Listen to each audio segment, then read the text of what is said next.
नमस्कार, मैं हूं पवन कुमार चौधरी। आप देख रहे हैं स्टार ब्लू न्यूज। चैनल पर पहली बार आए तो चैनल को अभी सब्सक्राइब करें, वीडियो को लाइक करें और अधिक से अधिक शेयर करें। आज हमारी मौजूदगी है एशिया के सबसे बड़े रेल कारखाना जमालपुर रेल कारखाना, जहां रेल कारखाना का काफी लंबा इतिहास रहा है और इसी ऐतिहासिक रेल कारखाना में कारखाने के जो पदाधिकारी हैं उन्होंने भी जो रेल कारखाना के विकास में अपना योगदान दिया, ऐसा ही एक अधिकारी आज हमारे साथ मौजूद है जो रेल कारखाना के विकास के साथ साथ साहित्य के क्षेत्र में भी अपनी एक महती भूमिका निभाते आ रहे हैं। हमारे साथ AWM क्रेन सी रॉय सर हैं और हम सर से बात करेंगे। अयोध्या में निर्मित राम मंदिर का वर्षगांठ मनाया जा रहा है। सर, राम मंदिर के ऊपर एक अपनी कविता लिखे हैं, सर से बात करेंगे किस तरह से कविता के लिए, साहित्य के लिए अपना समय निकाल पाते हैं। सर, सबसे पहले हमारे दर्शकों को बताइए सर कि आप रेलवे वर्कशॉप में एक महत्वपूर्ण पद पर आसीन है, उसके बाद भी साहित्य के साथ जो आपका जुड़ाव है, ये जुड़ाव किस तरह से आप बनाए रखते हैं? देखिए, केवल अपने बारे में और नौकरी के अलावा भी बहुत सी जिम्मेवारी होती है। समाज में भी कुछ अपना योगदान होना चाहिए। साहित्य से लगाव मेरा शुरू से ही था, लेकिन मैं इधर थोड़ा ज़्यादा ध्यान देने शुरू किया, क्योंकि मैं सारे दिन अपनी ड्यूटी में व्यस्त रहता हूँ और जब ड्यूटी से जाता हूँ तो घर पर भी मैं पुनः कोई काम करूं, उसमें मेरा यह प्राथमिकता रहती है कि कुछ न कुछ लिखना पढ़ना जारी रखूं। मैं घर में भी इसके अलावा मैं कुछ नहीं कर सकता। मैं तो अब ये चिंतित हूं कि रिटायरमेंट के बाद मैं सारे दिन भी किस तरह मैं काटूंगा, क्योंकि इतना करने के बाद भी मैं साहित्य में उतना समय देता था, लेकिन अब जो इस समय को है मैं उस समय पूरी तरह अपने को साहित्य में लगा दूंगा। कभी भी ड्यूटी के समय में मैं कोई काम नहीं करता। मैं रात में 2 बजे 3 बजे तक जगता हूँ। मैं 3-4 घंटे नींद से ही अपना समय पूरा कर लेता हूँ और लेकिन लिखना जारी रखता हूँ। जब तक वो एक टॉपिक्स पर काम कंप्लीट नहीं होता, मैं रात में लगभग 2 से 3 के बाद ही सोता हूँ। यही मेरी दिनचर्या है। सर, जिस तरह से आपने बताया कि दिन के समय ड्यूटी और रात के समय देर रात तक आप जो जाकर साहित्य को समय देते हैं, तो किस तरह से दोनों को मेंटेन कर पाते हैं सर? ये तो ऊपर वाले की कृपा है, जो मैं स्वस्थ हूँ और कम समय में भी मुझे उतनी ही एनर्जी फील होती है। मुझे ऐसा नहीं लगता है कि मैं आज 4 घंटा 3 घंटा 5 घंटा सोऊं। मैं अपना उद्देश्य के प्रति समर्पित हूँ। जो मैं काम लेता हूँ उसको करने में मैं विश्वास रखता हूँ, उसके लिए मुझे कीमत जो भी चुकाना पड़े। ऐसे तो लोग को कहना होता है कि स्वास्थ्य पर ध्यान देना चाहिए, बात सही है, लेकिन उससे भी आगे बढ़ जाता है मेरा उद्देश्य। मैं विषय को जो लेता हूं तो सोचता हूं कि इसको जितना अच्छा से कर सकूं और जितना जल्दी कर सकूंगा, हर दिन कर सकूं। यही मेरी ख्वाहिश भी है।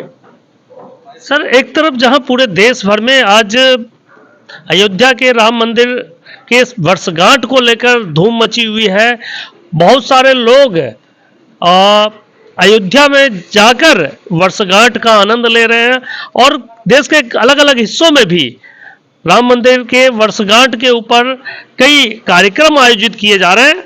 और जैसा कि सुना है हमने कि आपने भी अयोध्या के राम मंदिर को लेकर एक कविता लिखे हैं, तो हमारे दर्शकों को वो कविता पेश कीजिए सर। ये बात सही है, हर ढंग से किसी भी कार्य में योगदान लोग दे सकते हैं, छोटा हो या बड़ा, योगदान देने का अपना अलग अलग ढंग है। चूँकि मैं कभी तो गया नहीं हूँ और न जा सका हूँ अपनी व्यस्तता के कारण, लेकिन मेरा छोटा सा योगदान है वो प्रभु श्री राम के चरणों में। पिछले साल 22 जनवरी 2024 को मंदिर बनने के बाद प्राण प्रतिष्ठा हुई थी। उस हिसाब से अगर इंग्लिश का कैलेंडर माना जाए तो 22 जनवरी हम लोग समझते हैं कि होना चाहिए था, क्योंकि हिंदू पंचांग के अनुसार उस समय पौष माह की शुक्ल पक्ष की द्वादश थी, इसलिए इस बार भी आज का ही दिन ये पड़ रहा है। इसलिए इसको 1 साल मानकर वर्षगांठ मनाई जा रही है। इस पर मैंने चंद पंक्तियां अपने ओर से लिखी है, आपके आग्रह पर मैं उसे पढ़कर सुनाता हूं। मेरी कोशिश है कि आप लोग सबों को अच्छा लगे। शीर्षक है 11 जनवरी 2025 प्रभु श्री राम के।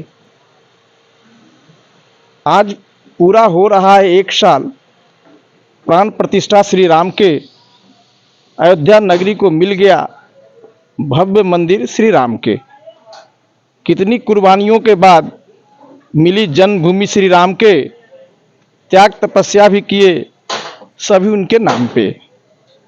फिर जलेंगे दिए श्री राम के। सज रही है अयोध्या नगरी। जगमग होगी फिर सरयू के घाट श्री राम के। साधु संत हो या जनता जनार्दन, सबों का लगाव श्री राम से। लोग कर रहे हैं अयोध्या में दर्शन प्रभु श्री राम के आराम से। आने वाले हर शख्स यहाँ नतमस्तक है आगे श्री राम के। मुक्ति भी मिल जाती यहाँ नाम जपने से प्रभु श्री राम के।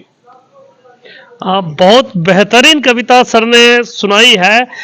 भगवान श्री राम का जो मंदिर का निर्माण हुआ है अयोध्या में, सभी अपनी अपनी तरफ से भगवान श्री राम के समक्ष अपनी श्रद्धा और भक्ति प्रस्तुत करते हैं। तो सर अपनी ड्यूटी निभाते हुए भी इसी जगह अपने कार्य स्थल से ही भगवान श्री राम के ऊपर एक बेहतरीन कविता लिखकर और आम लोगों के बीच समर्पित करते हुए अपनी श्रद्धा और भक्ति को किस तरह से प्रदर्शित किया है, काबिले तारीफ है। और हम लोग इस वक्त जिस DETC 8 व्हीलर टावर कार के आगे खड़े हुए हैं, इस टावर कार के निर्माण में सर का बहुत बड़ा योगदान रहा है और एक महत्वपूर्ण हिस्सा इस कार्य के रहे हैं।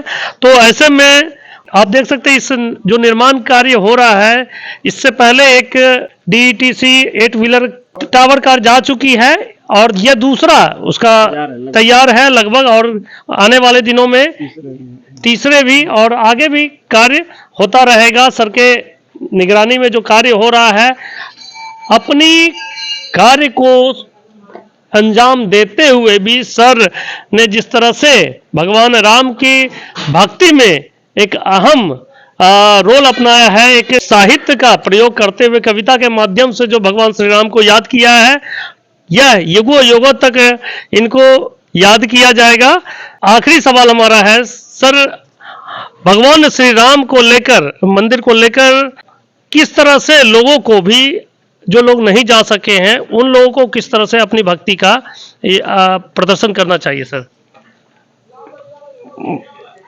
हम नहीं जा सके इसके लिए अफसोस तो ज़रूर है, लेकिन हर लोगों से ये निवेदन करता हूँ कि आप अपने सुविधा के अनुसार, वो भारतीय समाज के, हमारा संस्कृति का वो अंग है, धरोहर है, उनको ज़रूर याद रखें। उनकी अच्छे कार्यों को देखकर हम आगे बढ़ने का प्रयास करें, उनके सिद्धांतों पर चले। वो पुरुषोत्तम राम थे, आचरण हमारा उन्हीं की ओर, उन्हीं की तरह होना चाहिए, ये मेरा विचार है। जब आप उनसे लगाव रखिएगा, आप में परिवर्तन आएगा, आप समाज में कुछ कर सकेंगे। अगर आपको उनसे लगाव होने के बाद ही आपके अंदर परिवर्तन आएगा। इसलिए आदमी को आज हर काम करते हुए भी हमें अपने अंदर धार्मिक प्रवृत्ति को ज़्यादा बढ़ावा देनी चाहिए। यही मेरा संदेश है लोगों को कि आप काम करते हुए भी ईश्वर से जुड़ाव जरूर रखें, अध्यात्म को छोड़े नहीं। अध्यात्म आत्मबल है। आध्यात्मिक आदमी हमेशा शक्तिशाली होता है, अपने काम पर विश्वास रहता है, ईमानदार रहता है, समाज में समय देता है, समाज की सेवा करने के लिए तत्पर रहता है। अब जब तक आप अपने अंदर परिवर्तन नहीं करिएगा, आप कुछ नहीं कर सकेंगे। बहुत बहुत धन्यवाद। ये थे सी राज सर, जिन्होंने आम लोगों के लिए भी एक मैसेज छोड़ा है कि अपने कार्य को करते हुए आध्यात्म से अपनी जुड़ाव को बनाए रखिए और भगवान श्री राम के जो नक्शे कदम पर चलकर, उनकी तरह, जिस तरह से मर्यादा पुरुषोत्तम थे, उनके नक्शे कदम पर चलते हुए अपने आचरण में, व्यवहार में सुधार लाने की आवश्यकता है। तभी हमारा मन, तन, हाँ, हमारा समाज भी इससे विकसित होगा और हम लगातार आगे भी इस तरह की खबरें आप तक पहुंचाने का प्रयास करते रहेंगे। आप बने रहे हमारे साथ, देखते रहे स्टार ब्लू न्यूज।